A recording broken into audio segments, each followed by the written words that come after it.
Shut up and sit down. Saindo só um pouquinho da parte de meditação, a gente tem um estudo que a gente publicou recentemente, 2 estudos mais precisamente, mostrando o efeito de você prestar atenção em notícias negativas e em notícias positivas, tá? Então, basicamente, se você prestar 2 minutos de atenção em notícias negativas sobre o Covid, que foi isso que a gente fez no experimento, né? O seu estado emocional já fica ruim em 2 minutos. O outro grupo que participou do experimento recebeu notícias positivas sobre o Covid. O estado emocional já melhorou com 2 minutos só de atenção. Né? Agora, imagina só se você só fica ouvindo notícia ruim. Né? O que pode acontecer com você se você não ficar mais predisposto, inclusive, a um transtorno mental. Né? Que é basicamente que a gente liga a televisão, se tu ficar com a televisão ligada de manhã até de noite, não tem nenhuma notícia legal, positiva, né? Imagina o que isso faz a longo prazo nas pessoas que estão assistindo isso, né? Pois é, né? Então, assim, na verdade, a gente deveria ter um balanço, né? Porque a realidade não é só notícia negativa, né? Tem coisas boas acontecendo no mundo. Se a gente pudesse minimamente prestar um pouco mais de atenção nas coisas boas também que estão acontecendo, que fazem parte da realidade, talvez muitas pessoas não ficassem se sentindo tão mal ou talvez até deprimidas, né? Essa pesquisa ela foi feita também com um questionário? Ela foi um estudo online, tá? Por quê? Num dos auges lá da pandemia, a gente não podia recrutar voluntários para irem até o hospital, né? Seria uma irresponsabilidade, imagina, né? Para ir lá e fazer os exames todos que a gente faz, ressonância, eletroencefalograma e tal. Então, eu conversei com algumas pessoas da equipe e falando assim, vamos fazer experimentos online, vamos convidar as pessoas para ver se elas topam participar de experimentos online. Então, esse experimento que eu estou te falando aqui, a gente fez tanto com profissionais de saúde, teve um estudo que a gente só recrutou profissionais de saúde, e o outro por mídias sociais, a gente recrutou as pessoas da população em geral, né, que topassem participar para um experimento online sobre as emoções. E foi assim que a gente divulgou, né? Depois dessa fase, né, em que metade das pessoas tinha sido sorteada para receber notícias negativas e metade notícias positivas, depois dessa fase as pessoas receberam um relaxamento de 3 minutos. E 20 segundos. Como é que elas viam vocês passavam as mesmas notícias para todo mundo? Isso, as notícias ruins eram as mesmas para o grupo que recebeu notícias ruins.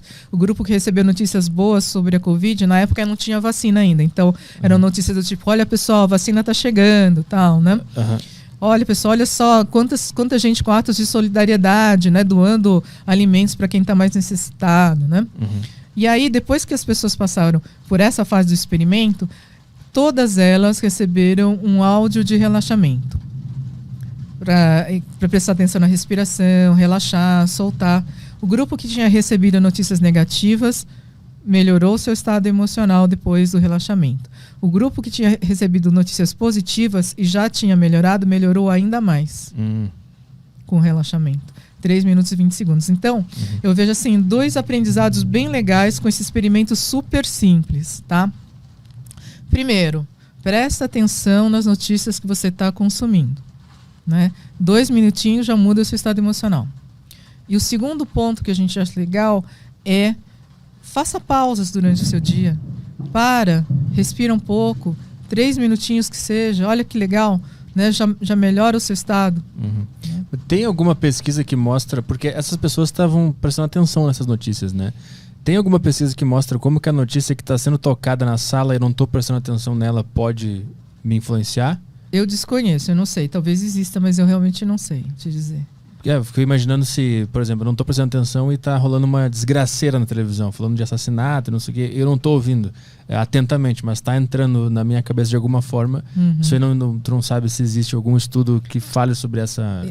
Eu desconheço, sim, né? Mas eu imagino que deva causar uma irritação, né? O que acontece num cérebro que não consegue prestar atenção em alguma coisa?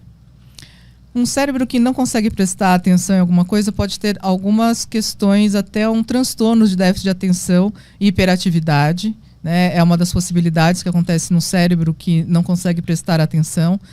E nesses casos é necessário a criança passar por um diagnóstico com um neurologista, muitas vezes até utilizar uma medicação, né, para que a famosa Ritalina, né, que as pessoas falam, por exemplo, para ajudar essa criança a conseguir focar a sua atenção. A atenção, ela tem um aspecto muito importante em nossas vidas, né? Basicamente, o que a gente presta atenção e o que a gente nota nas nossas vidas é o que vai ficar registrado no nosso cérebro como a própria história de vida, né? Já dizia William James, né, um famoso psicólogo americano, a realidade está onde está a minha atenção, momento a momento. Eu gosto muito dessa frase porque se a gente parar para pensar no contrário, ou seja, aonde a minha atenção não está, também não é a realidade para mim. É como se não estivesse acontecendo. Tudo aquilo que eu não prestei atenção é como se não tivesse acontecendo para mim. Se eu estiver agora aqui conversando com você, Arthur, você é a minha realidade. Mas o que o Caio estiver fazendo é como se não estivesse acontecendo para mim. De alguma forma, então, a gente está vivendo uma sociedade que a gente está aumentando os recursos que nos tiram a atenção, né? Isso é um fato. A tecnologia está nos fazendo diminuir cada vez mais a capacidade de ter atenção, né? De ter uma atenção contínua. Na verdade, o que acontece com a tecnologia, ela rouba a nossa atenção do que a gente estava prestando atenção. Não sei se deu para entender. Sim. Né? Então, o que acontece é que nós estamos num mundo de alta estimulação. Então, por exemplo, eu estou agora conversando com você, aí toco o celular ou começa aquelas mensagens do celular, eu já não consigo mais prestar tanta atenção em você, porque eu começo a ficar curiosa com o que está acontecendo no meu celular, por exemplo. Né? E hoje nem precisa mais ter notificação, né? A mão já vai automaticamente para o celular mesmo sem notificação nenhuma. Né? A minha pergunta era assim, então... como a nossa atenção ela está dividida entre várias coisas e a gente já tem esse quase vício de ficar com a mão no celular... De alguma forma o ser humano ele começa a perder o senso de existência? Se a nossa atenção é o que molda a nossa realidade, quando a gente está com a atenção dispersa, a gente se sente meio perdido também. A gente se sente meio perdido também, né? E a gente fica com aquela atenção picotada. Então, a gente fica com um fluxo de existência, de certa maneira, né? Todo picotado, né? Eu acredito que uma das coisas que faz mal para a nossa saúde mental, tá aí. A gente não conseguir realmente passar por uma vivência de uma situação do começo ao fim. Sim. Né? Parece que a gente está sempre num lapso temporal, a gente acorda em outro lugar e depois acorda em outro. Exatamente. Existe pesquisa que mostra como que o avanço tecnológico está afetando a nossa cabeça? Alguns pesquisadores têm esse interesse, né? Mas é uma coisa relativamente recente. É muito difícil ainda a gente ter uma conclusão do quanto esses aparelhos são prejudiciais, o quanto eles nos ajudam, né? Mas certamente uma faixa etária a gente precisa tomar cuidado. Criança. Né? Por quê? Porque criança... ela ainda não tem o controle sobre o que ela precisa prestar atenção, não tem um mínimo controle. Então, se a criança estiver aqui, de repente se tivesse uma criança, ela vem e começa Elisa, quero falar com você, tal. Não, mas eu preciso falar aqui com o Arthur. Não, mas aí eu pego dou um tablet para ela. Né? Acabou, né? Então, assim, aí aquela realidade passa a ser a dela. Né? Eu tenho um pesquisador, por exemplo, Paul Ekman, que trabalha muito com a questão das emoções. Uma das preocupações dele, inclusive, é que as crianças que ficam mergulhadas demais, né, em telas, talvez elas desenvolvam uma dificuldade de reconhecer emoções. Porque eu consigo reconhecer emoções e depois aprender a lidar com elas interagindo com pessoas e não com aparelhos. Hoje é um emoji, né? Só manda um emoji de raiva ou de tristeza. O que é essa mágica que acontece no cérebro? Que quando ele fica em silêncio, ele se cura, entre aspas, ele se resolve. O que está acontecendo ali quando a gente está em estado meditativo? E o que é o estado meditativo? É simplesmente parar e ficar respirando ou é entrar num estado de consciência diferente? Pois é, Arthur. E aí nós temos várias respostas para isso, tá? A primeira delas depende de qual prática de meditação. Existem várias práticas meditativas, né? Então você tem desde as práticas mais conhecidas de prestar atenção na respiração, prestar atenção na respiração, né? Que são práticas de quiescência, para ajudar a pessoa a se aquietar. Né? Elas são geralmente as práticas de base na maior parte das tradições. Né? Por quê? Porque eu primeiro preciso conseguir me aquietar para então eu conseguir direcionar essa minha mente para alguma outra coisa. Né? Então, quando eu começo a prestar atenção na minha respiração, inspira, expira. Inspira, expira. Lá pela terceira respiração, atenção na inspiração e expiração, já começar a se aquietar um pouquinho, né? Isso é bem interessante e começa então a nos permitir perceber que mesmo sem alta estimulação, como uma iluminação, alguma coisa assim, uma tela, eu consigo prestar atenção. Né? E à medida que eu vou refinando essa minha habilidade de prestar atenção, mesmo nos estímulos mais sutis, eu vou desenvolvendo essa habilidade de conseguir sustentar a minha atenção em quietude, em tranquilidade. Né? Um dos principais professores de meditação que eu tenho, o Alan Wallace, né, ele costuma dar o exemplo de, por exemplo, um piloto de caça. Um piloto de caça está mantendo a atenção dele, com certeza. Né? Ele não pode deixar de desviar a atenção dele, perder a atenção. Só que essa atenção ela é sustentada com muito esforço. Entendi. Né?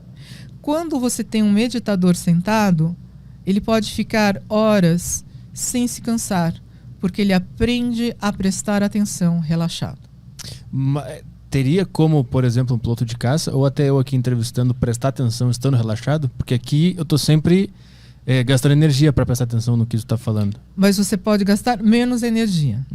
Né? Então você pode estar mais tranquilo e ao mesmo tempo manter a atenção. É que nós naturalmente acabamos juntando adrenalina com atenção. Eu preciso manter a atenção, eu preciso de adrenalina.